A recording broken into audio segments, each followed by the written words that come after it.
Quelle est la différence entre un yacht, un super yacht et un méga yacht? Franchement, il n'y en a pas. Voilà, fin de la vidéo.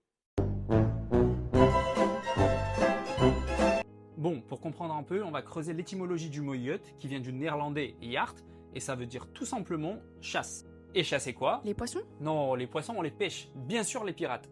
Le passage de la chasse aux pirates à la plaisance arrive au XVIIe siècle, quand Charles II de l'Angleterre reçoit un de ses bateaux un cadeau et commence à s'en servir pour son plaisir. Bronzette, balade, bref, le début du yacht de plaisance. Donc maintenant, techniquement, n'importe quel bateau de plaisance est considéré comme un yacht. Même si t'as un petit bateau de 4 mètres, tu peux te la péter devant tes potes en disant que t'as un yacht. Et pour les appellations, méga, super, hyper, chaque culture fait un peu à sa sauce. Entre les Anglais qui ont deux distinctions, yacht jusqu'à 60 mètres et super yacht tout ce qui est au-delà, les Hollandais qui ont 15 000 appellations, baby yacht pour les 15 à 20 mètres, yacht pour les 20 à 40 mètres, méga yacht entre 40 à 60 mètres, super yacht 60 à 100 mètres, hyper yacht 100 mètres et plus. Je suppose que tu as compris d'où viennent toutes ces appellations. Après, on a aussi les Grecs, pour qui à partir de 16 mètres, ça devient des super yachts. Nous les francophones, on reste assez simple, on dit un yacht de X mètres. Bref, t'as compris, appelle-le comme tu veux, tant que ça flotte, et surtout abonne-toi, car ici on parle des bateaux tous les jours.